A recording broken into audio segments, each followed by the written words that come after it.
So today's video for Algebra 3 is the beginning of our Chapter 5 unit. We're going to be reviewing our exponent rules, which are rules you learned in Algebra 2. And we're also going to be learning about things that grow or decay exponentially. So we're going to break down first the exponential growth equation that we're going to be using in this chapter.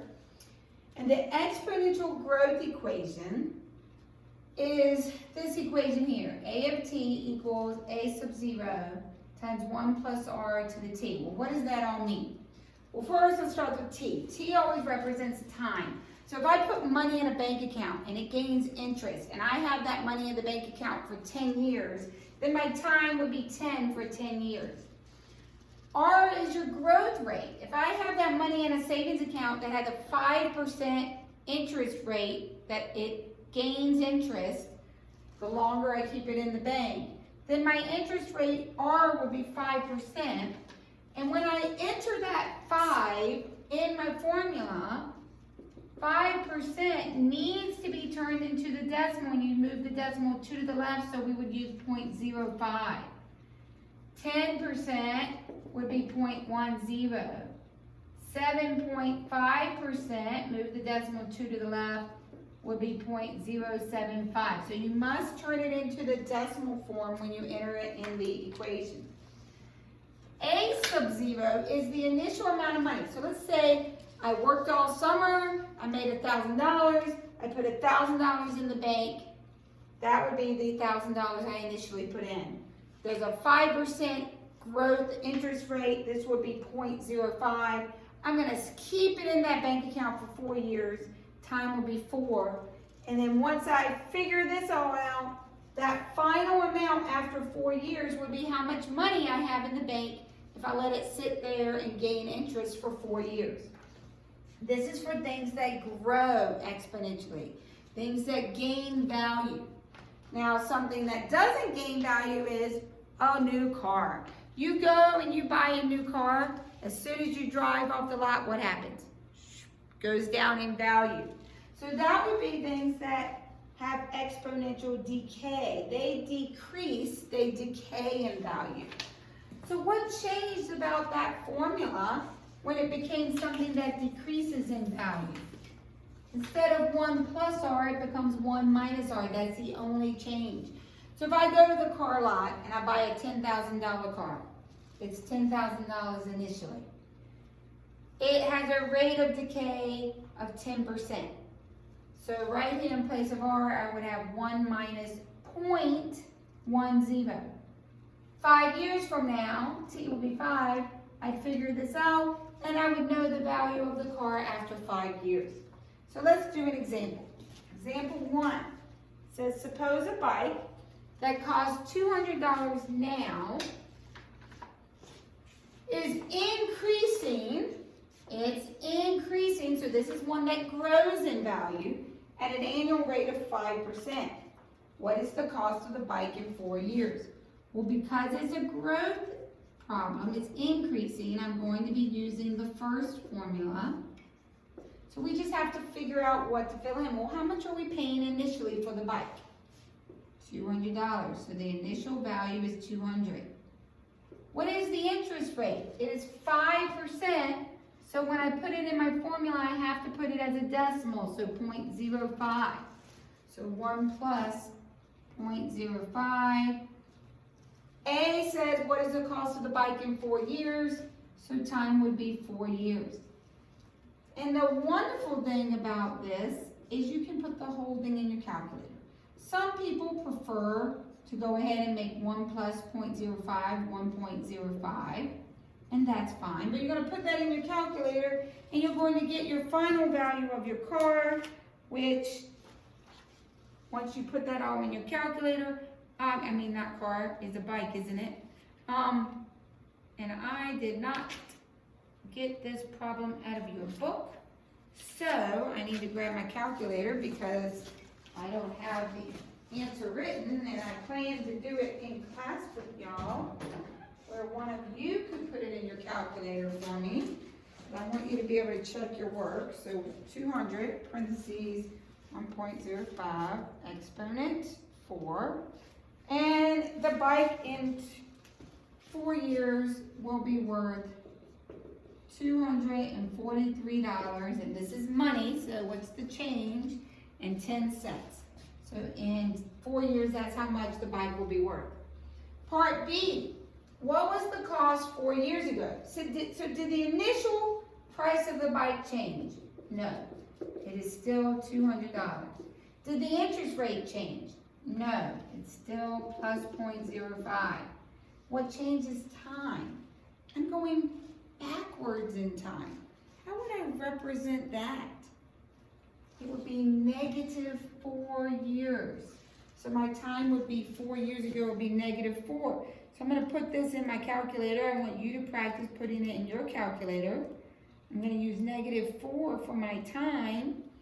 And 4 years ago, so 4 years before I bought the bike, the same bike would have cost me $164.54. So it had gone up in value over the 4 years by almost $36. So let's go on to example 2. Example 2 says, see example 2 on page 170. So let's look on page 170 in your book. And it says, suppose that a radioactive isotope decays.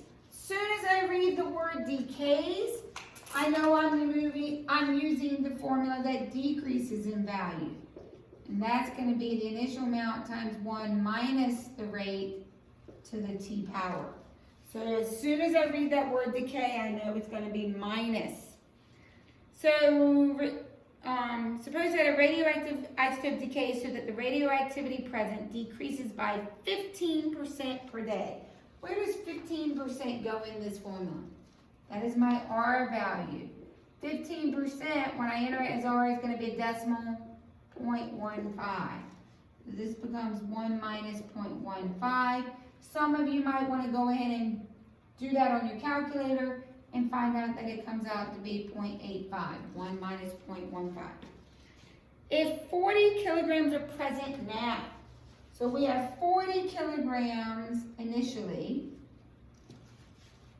find the amount present 6 days from now. So we're interested in the amount in 6 days, so T is 6. We're going to put that on our calculator. So everybody should be putting it on their calculator along with me. And you will have 15.09 kilograms present in 6 days. Notice it went down from the initial number 40 to 15 over that 6-day time. So let's move on to our exponent rules. Now before I turn the page, don't you turn the page yet. I want you to see what you remember from Algebra 2. So don't turn your page yet. You've already turned your page, turn back. So let's see who remembers what to do before I uncover the rules. So, if I have x, that green's not very dark, let me get a better marker. If I have x squared times x cubed, who remembers what you're supposed to do with your exponents? X squared times x cubed.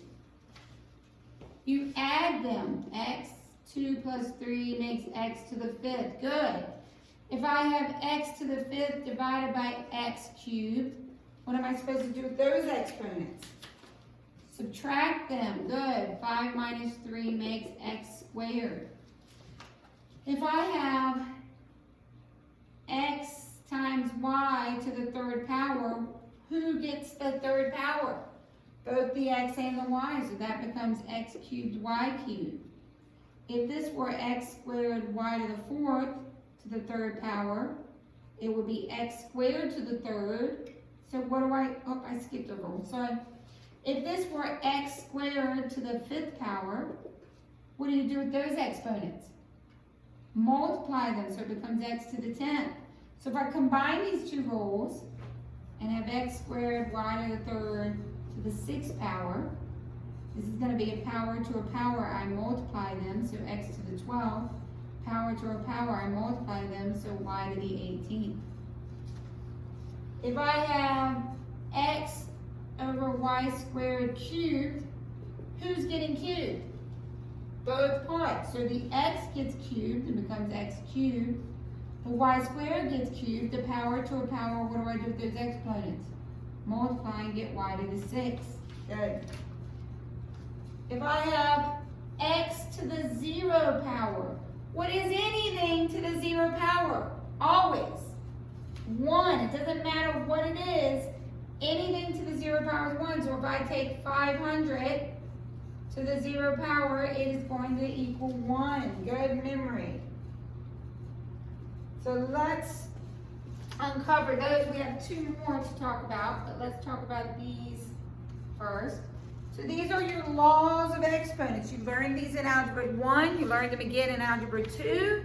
So now in Algebra 3, we want these to become automatic. When we multiply the same base, we add our exponents. When we divide the same base, we subtract our exponents.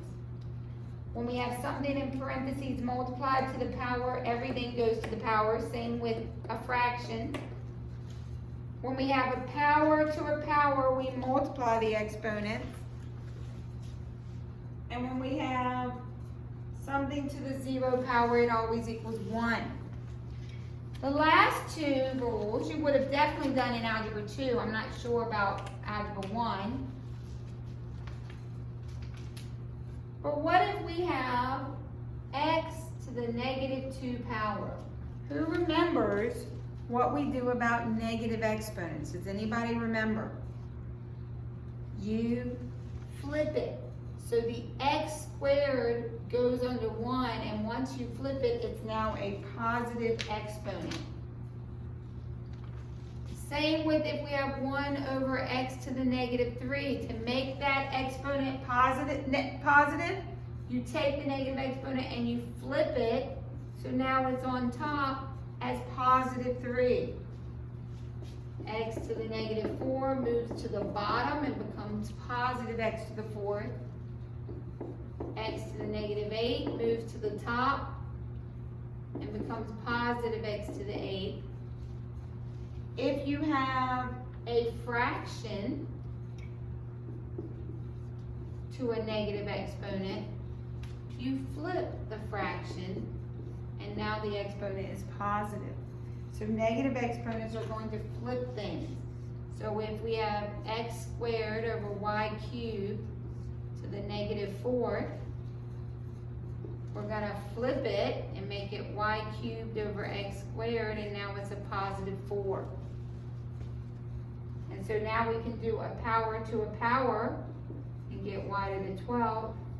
We can do a power to a power and get x to the 8th. So negative exponents are going to flip the items. So we're going to spend the rest of the examples practicing our exponent rules. But those are the last 2, number 7 and number 8. These are in your notes already. I hope you wrote down some of the examples. I just did, because they're great little review examples. If you didn't, it's good. This is recorded. You can rewind and go back and write some of those down as reminders of the rules. So now let's practice the examples. So we have x squared over y to the -2 power, y squared over x to the -3 power. The first thing I do is take care of those negative exponents. How do I make this negative exponent positive? What does it do to this fraction?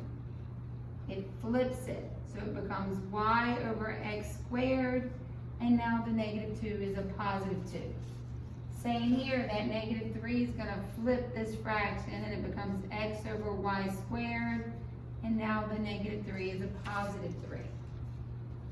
Then we take this 2 to everything. So the y becomes y squared. X squared squared becomes x to the 4th. X to the 3rd power becomes x cubed. Y squared to the third power becomes y to the multiply, that means you get y to the 6. So now, how can I simplify here? I can do what's called cross reducing. From here to here, I can reduce. I've got y squared here, y to the 6 here. How many y's are up here? 2. How many y's are down here? 6. 2 of those go away. How many are left down here? 4. I've got x cubed. That means x times x times x. Down here, I've got x to the 4th. That means x times x times x times x. Got 3 x's, 4 x's. These 3 go away. How many are left down here? Just 1. What's left on top when everything cancels? The number 1. On the bottom, we have an x, and we have a y to the 4th. I'm going to slide example 4 up a little bit if I can. Not much. The screen can't move much higher. So we've got x to the 5th plus x to the negative 2 over x to the negative 3. This one is tricky. Because you can't just switch these two. Because this one is married to x to the 5th by addition. So we're not going to worry about this one for now. But we can do something with x to the negative 3. Where can this move to make it positive? It moves to the top. So this moves up here and becomes x cubed. And it's going to multiply times everything up here. The reason we couldn't flip this one is because it's married to that one by addition. It can't leave it. Now, what would you tell me to do with that x cubed? I would need to distribute the x cubed. So when I distribute, what do I do with the exponents? I add them because I'm multiplying. X cubed times x to the 5th, I add the exponents and get x to the 8th. I distribute. Once again, I'm multiplying. So what do I do with those exponents? I add them, so 3 plus negative 2 makes 1. Do I need to write the 1? Don't have to. And this is my final answer. I cannot join those because those are not like terms.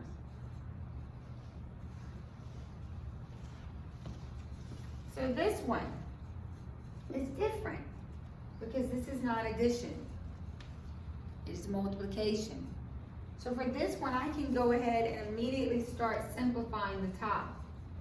Because I'm multiplying, what can I do with those exponents?